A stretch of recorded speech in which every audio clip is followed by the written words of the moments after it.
ভারত যদি মনে করে বাংলাদেশের 1 ইঞ্চি জায়গা দখল করবে, ভারতকে বলে দিচ্ছি আমার বাংলা ওই পর্যন্ত যে পর্যন্ত বাংলা ভাষা আছে।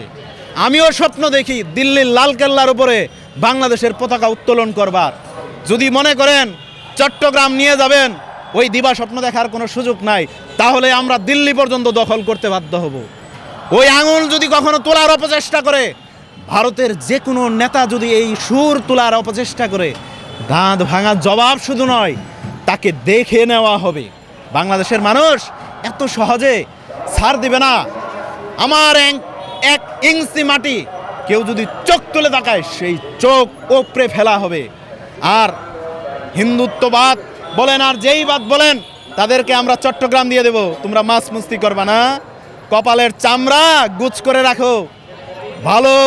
ভালোভাবে বলছি, সময় থাকতে ভদ্র হয়ে যাও, না হলে দিল্লি পর্যন্ত যে পর্যন্ত বাংলা ভাষা আছে সেই পর্যন্ত আমার জমিন ঘোষণা দিব।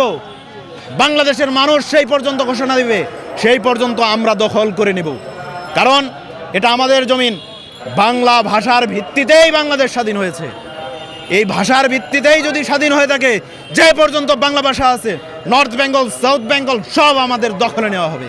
নিজুম মজুমদার, যাকে অনেকেই বলে হারপিক মজুমদার, এই হারপিক মজুমদার কালকে রাত্রে ঠিক 9টার সময় রিপাবলিক বাংলা নামক একটি টিভি চ্যানেল ভারতের, সেটিতে টকশোতে আসছে। আসার পর সে হতাশ হয়ে বলতেছে যে এই যে দীর্ঘ 17 বছর আওয়ামী লীগ ক্ষমতায় ছিল, ক্ষমতায় থাকার পর আজকে ক্ষমতাচ্যুত করা হলো, তাদেরকে তাড়িয়ে দেওয়া হলো, এরপর দেখলাম অরাজকতা চলছে, সেটি দেখে আমার খুব কষ্ট লাগছে। আমি স্বীকার করতে চাই না এই বাংলাদেশে আমি জন্ম নিয়েছি।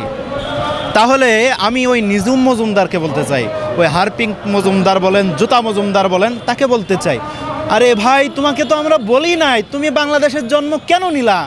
তোমাকে তো আমরা স্বীকারই করি না তুমি বাংলাদেশের সন্তান।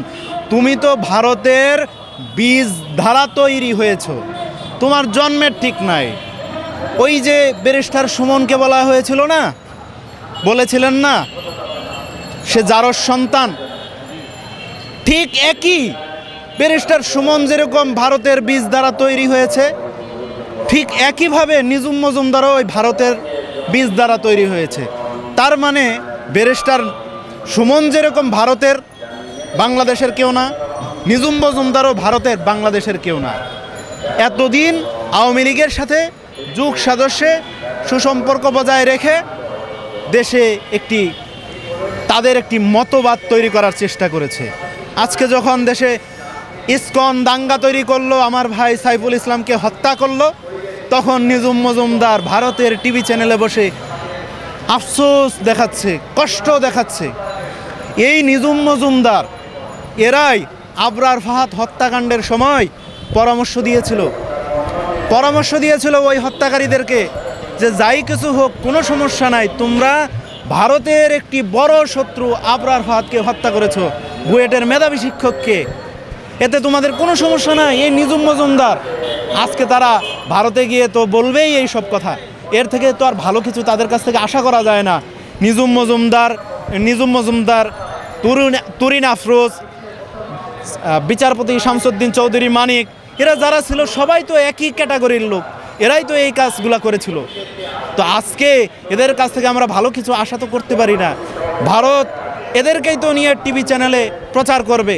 আজকের দুপুর 12টা পর্যন্ত কর্ণাটকে এই জুতা মজুমদার, হারপিক মজুমদার বলেন আর নিজুম মজুমদার বলেন, যাই বলেন না কেন, এই ব্যক্তি ভারতের কর্ণাটকে এখন বসবাস করছে। তুমি যদি বাংলাদেশে জন্ম নিয়ে থাকো, নিজুম মজুমদার আসো, আমরা তোমাকে স্বাগতম জানাই। এরপর তোমার অপকর্মের কারণে তোমাকে আমরা আইনের আওতায় নিতে বাধ্য করব। তুমি যা অপকর্ম করেছো নিজুম মজুমদার, জুতা মজুমদার, সেটা তো আইনের কাঠগড়ায় দাঁড়াতেই হবে। তুমি যদি বাংলাদেশেরই হয়ে থাকো, তোমার জন্ম যদি ঠিকই থাকে, তুমি যদি বাংলাদেশের মানুষের বীজ দ্বারাই জন্ম নিয়ে থাকো, তাহলে বাংলাদেশে আসো। ভারতে বৈশাখ কিয়ের লেগে ভারতের দালালি করতেছো আর বলতেছো আমার বাংলাদেশের জন্ম, এটা লজ্জাজনক। আরে ভাই, তোরে নিতে কইছে কে জন্ম বাংলাদেশে?